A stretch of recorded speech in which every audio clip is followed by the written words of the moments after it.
നമസ്കാരം. ക്യൂ മലയാള UK ന്യൂസിലേക്ക് സ്വാഗതം. UK-യിൽ റെസിഡന്റ് ഡോക്ടർമാർ വീണ്ടും പണിമുടക്കിലേക്ക്. ജൂണിൽ 4 ദിവസത്തെ സമരം പ്രഖ്യാപിച്ചു. ശമ്പള വർധനവിനെ ചൊല്ലി UK സർക്കാരുമായി നിലനിൽക്കുന്ന തർക്കങ്ങളെ തുടർന്ന് ജൂൺ മാസത്തിൽ റെസിഡന്റ് ഡോക്ടർമാർ 4 ദിവസത്തെ കനത്ത പണിമുടക്കിലേക്ക് നീങ്ങുന്നു. ജൂൺ 15 മുതൽ 19 വരെയാണ് പണിമുടക്ക് പ്രഖ്യാപിച്ചിരിക്കുന്നതെന്ന് ബ്രിട്ടീഷ് മെഡിക്കൽ അസോസിയേഷൻ സ്ഥിരീകരിച്ചു. പുതിയ ഹെൽത്ത് സെക്രട്ടറി ജെയിംസ് മുറയുമായി യൂണിയൻ പ്രതിനിധികൾ നടത്തിയ ആദ്യവട്ട ചർച്ച പരാജയപ്പെട്ടതിനെ തുടർന്നാണ് അടിയന്തര പണിമുടക്കിലേക്ക് ഡോക്ടർമാർ നീങ്ങുന്നത്. സർക്കാർ മുന്നോട്ടുവച്ച ഏറ്റവും പുതിയ ശമ്പള പരിഷ്കരണ നിർദ്ദേശം BMA തള്ളി. തങ്ങളുടെ ആവശ്യങ്ങൾ അംഗീകരിച്ചില്ലെങ്കിൽ ജൂലൈയിലും ശക്തമായ സമര നടപടികളുമായി മുന്നോട്ടു പോകുമെന്നും യൂണിയൻ മുന്നറിയിപ്പ് നൽകി. വകുപ്പിലെ നേതൃമാറ്റം ചർച്ചകളിൽ അനുകൂലമായ മാറ്റമുണ്ടാക്കുമെന്നാണ് തങ്ങൾ പ്രതീക്ഷിച്ചിരിക്കുന്നതെന്ന് resident doctors committee chairman doctor Jack Fletcher പറഞ്ഞു. എന്നാൽ മുൻ സർക്കാർ മുന്നോട്ടുവച്ച നിലപാടുകളിൽ മാറ്റം വരുത്താൻ പുതിയ ഹെൽത്ത് സെക്രട്ടറി തയ്യാറായില്ലെന്ന് അദ്ദേഹം കുറ്റപ്പെടുത്തി. അതേസമയം ചർച്ചകളിൽ നിന്ന് BMA ഏകപക്ഷീയമായി പിന്മാറിയതിൽ ജെയിംസ് മുറെ ശക്തമായ നിരാശ പ്രകടിപ്പിച്ചു. കഴിഞ്ഞ 4 വർഷത്തിനിടെ റെസിഡന്റ് ഡോക്ടർമാർക്ക് 33.4% ശമ്പള വർധനവ് നൽകിയിട്ടുണ്ടെന്നും ഇനിയും വൻതോതിൽ ശമ്പളം വർദ്ധിപ്പിക്കണമെന്ന ആവശ്യം യാഥാർത്ഥ്യബോധമില്ലാത്തതാണെന്നും അദ്ദേഹം പറഞ്ഞു. രോഗികളെ ബുദ്ധിമുട്ടിക്കുന്നതും NHS കോടിക്കണക്കിന് പൗണ്ടിന്റെ നഷ്ടമുണ്ടാക്കുന്നതുമായ ഇത്തരം സമരങ്ങളിൽ നിന്ന് പിന്മാറണമെന്ന് അദ്ദേഹം ആവശ്യപ്പെട്ടു. ഫണ്ട് തികയാത്തതിനാൽ UK-യിൽ കെയർ ഹോമുകളിൽ നിന്ന് 6500 അന്തേവാസികളെ ഒഴിപ്പിച്ചു. UK-യിലെ കെയർ ഹോമുകളിൽ നിന്ന് കഴിഞ്ഞ 1 വർഷത്തിനിടെ 6500-ലധികം വയോധികരായ അന്തേവാസികളെ ഒഴിപ്പിച്ചതായി ഞെട്ടിക്കുന്ന റിപ്പോർട്ട്. തദ്ദേശ സ്വയംഭരണ സ്ഥാപനങ്ങളായ കൗൺസിലുകൾ നൽകുന്ന ഫണ്ട് തികയാത്തതിനെ തുടർന്ന് കെയർ ഹോം അധികൃതർ തന്നെയാണ് ഈ കൂട്ട ഒഴിപ്പിക്കൽ നടത്തിയത്. ദി ടെലിഗ്രാഫ് പത്രം നടത്തിയ അന്വേഷണത്തിലാണ് ഈ വിവരങ്ങൾ പുറത്തുവന്നത്. കഴിഞ്ഞ 3 വർഷത്തിനിടെ 20,000-ലധികം വയോധികർക്കാണ് ഇത്തരത്തിൽ കെയർ ഹോമുകൾ വിട്ടുപോകേണ്ടി വന്നത്. കടുത്ത സാമ്പത്തിക പ്രതിസന്ധിയാണ് ഈ നടപടിക്ക് പിന്നിലെന്ന് കെയർ ഹോം ഉടമകൾ വ്യക്തമാക്കുന്നു. നാഷണൽ ഇൻഷുറൻസ് വിഹിതത്തിലുണ്ടായ വർധനവ്, കുറഞ്ഞ വേതന നിരക്ക് ഉയർത്തിയത്, കുതിച്ചുയരുന്ന ഊർജ്ജ ബില്ലുകൾ എന്നിവ കെയർ ഹോമുകളുടെ ദൈനംദിന ചെലവുകൾ കുത്തനെ കൂട്ടി. എന്നാൽ ഇതനുസരിച്ച് കൗൺസിലുകൾ നൽകുന്ന സാമ്പത്തിക സഹായം വർദ്ധിപ്പിക്കാൻ തയ്യാറാകാത്തതാണ് പ്രതിസന്ധിക്ക് കാരണം. പരിചരണ ചെലവുകൾ മുന്നോട്ട് കൊണ്ടുപോകാൻ സാധിക്കില്ലെന്ന് വന്നതോടെ അധികൃതർ കരാറുകൾ റദ്ദാക്കുകയായിരുന്നു.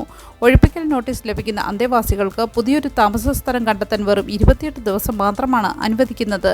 ഇത് വയോധികരെയും അവരുടെ കുടുംബങ്ങളെയും കടുത്ത മാനസിക ശാരീരിക സമ്മർദ്ദത്തിലാക്കുന്നു.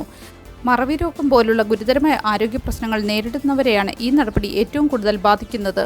മുതിർന്ന പൗരന്മാരുടെ സുരക്ഷ ഉറപ്പാക്കാൻ സർക്കാർ അടിയന്തരമായി ഇടപെടണമെന്ന് ആവശ്യപ്പെട്ട് വിവിധ സംഘടനകൾ രംഗത്തെത്തിയിട്ടുണ്ട്. നോർത്തേൺ അയർലൻഡിൽ താൽക്കാലിക നഴ്സുമാർക്കായി 1 വർഷം ചെലവഴിച്ചത് 160 മില്യൺ പൗണ്ടിലധികം. നോർത്തേൺ അയർലൻഡിലെ പൊതുജനാരോഗ്യ മേഖല കടുത്ത സാമ്പത്തിക പ്രതിസന്ധിയിലേക്കെന്ന് ഓഡിറ്റർ ജനറലിന്റെ പുതിയ റിപ്പോർട്ട് വ്യക്തമാക്കുന്നു. സ്ഥിരം ജീവനക്കാരുടെ കുറവ് മൂലം താൽക്കാലിക ഏജൻസി നഴ്സുമാരെ ആശ്രയിക്കേണ്ടി വന്നതിലൂടെ മാത്രം കഴിഞ്ഞ 1 വർഷത്തിനിടെ ഹെൽത്ത് ട്രസ്റ്റുകൾക്ക് 160 മില്യൺ പൗണ്ടിലധികം ചിലവഴിക്കേണ്ടി വന്നു. കഴിഞ്ഞ 6 വർഷത്തിനിടെ ഇത്തരത്തിലുള്ള ചിലവ് 3 ഇരട്ടിയായാണ് വർദ്ധിച്ചത്. നിലവിലുള്ള സ്ഥിരം നഴ്സിംഗ് ജീവനക്കാർക്കായി ചെലവഴിക്കുന്ന 1.1 ബില്യൺ പൗണ്ടിന് പുറമെയാണിത്. ആരോഗ്യമേഖലയിൽ സുരക്ഷിതമായ സേവനം ഉറപ്പാക്കാൻ അടിയന്തരമായി 2195 നഴ്സുമാരുടെ അധിക തസ്തികകൾ ആവശ്യമാണെന്ന് ഓഡിറ്റർ ജനറൽ ഡൊറേനിയ കാർവിൽ ചൂണ്ടിക്കാണിക്കുന്നു. ജീവനക്കാരുടെ ദീർഘകാല അവധികൾ, ഒഴിവുകൾ നികത്തുന്നതിലെ താമസം, വർദ്ധിച്ചുവരുന്ന ജനസംഖ്യ എന്നിവയാണ് ഏജൻസി നഴ്സുമാരെ അമിതമായി ആശ്രയിക്കാൻ കാരണം. റിപ്പോർട്ടുകൾ പ്രകാരം നോർത്തേൺ അയർലൻഡിലെ ഏജൻസി നഴ്സുമാർക്ക് ഇംഗ്ലണ്ടിലേക്കാൾ 64% വരെ ഉയർന്ന വേതനമാണ് നൽകുന്നത്. ട്രസ്റ്റുകൾ നേരിട്ട് നിയമിക്കുന്ന ബാങ്ക് നഴ്സുമാരേക്കാൾ മണിക്കൂറിന് ശരാശരി 11 പൗണ്ട് അധികം ഏജൻസി ജീവനക്കാർക്ക് ലഭിക്കുന്നുണ്ട്. നിലവിലെ അമിത ചെലവ് ഒട്ടും സുസ്ഥിരമല്ലെന്നും രോഗികളുടെ സുരക്ഷയെ ബാധിക്കുമെന്നും royal college of nursing director Rita Devlin പറഞ്ഞു.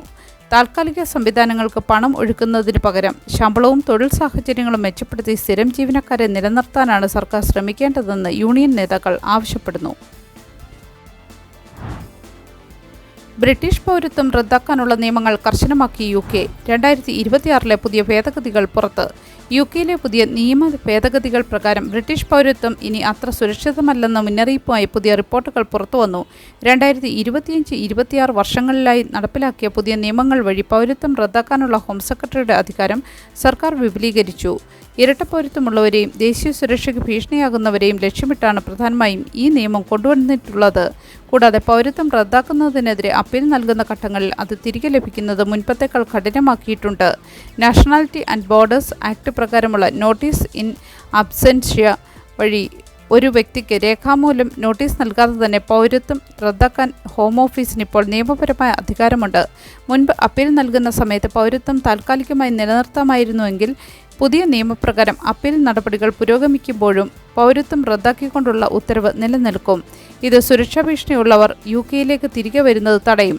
കപട രേഖകൾ വഴിയോ തട്ടിപ്പിലൂടെയോ പൗരത്വം തേടിയവരുടെ സ്റ്റാറ്റസ് റദ്ദാക്കാനുള്ള നിയമങ്ങളിലെ വിടവുകളെല്ലാം സർക്കാർ അടച്ചു കഴിഞ്ഞു.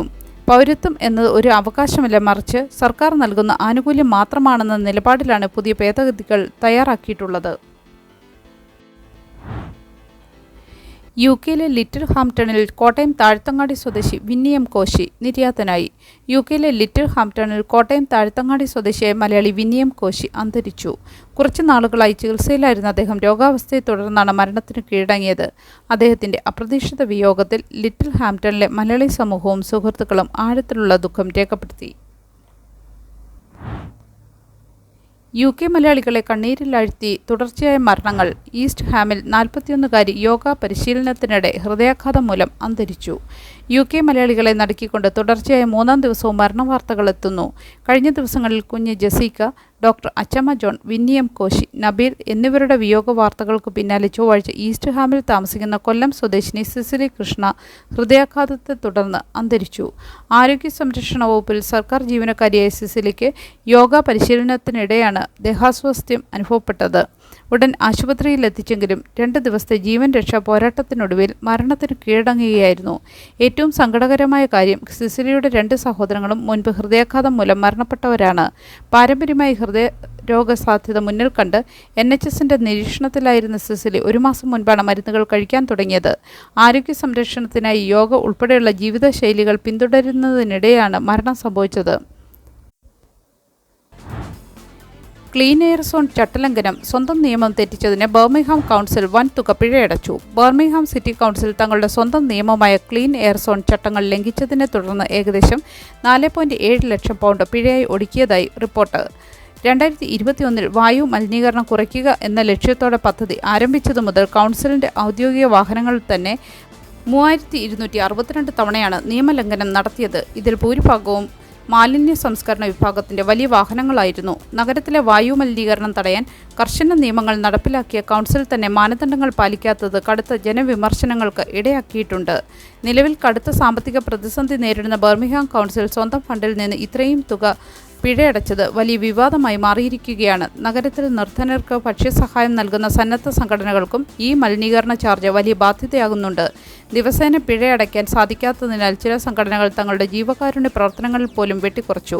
എന്നാൽ കൗൺസിലിന്റെ കടുത്ത നടപടികൾ മൂലം നഗരത്തിലെ വായു മലിനീകരണത്തിൽ 7 മുതൽ 8% വരെ കുറവുണ്ടായതായി ഗവേഷകർ ചൂണ്ടിക്കാണിക്കുന്നു.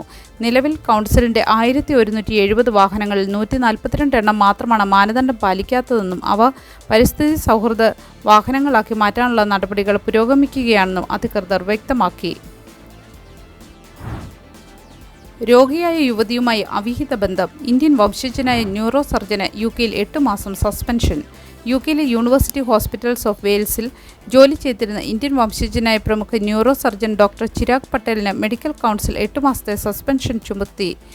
ചികിത്സയിലായിരുന്ന യുവതിയുമായി അവിഹിത ശാരീരിക ബന്ധത്തിലേർപ്പെടുകയും അനാവശ്യമായി കടുത്ത വേദനസംഹാരികൾ നിർദ്ദേശിക്കുകയും ചെയ്തതിനാണ് ഈ കർശന നടപടി. നട്ടെല്ല് സംബന്ധമായ അസുഖത്തെ തുടർന്ന് 2019-ൽ 2 സർജറിക്ക് വിധേയ യുവതിയുമായി അവരുടെ ചികിത്സാ ചുമതലയിലിരിക്കെയാണ് ഡോക്ടർ ലൈംഗിക ബന്ധം ആരംഭിച്ചതെന്ന് ട്രിബ്യൂണൽ കണ്ടെത്തി.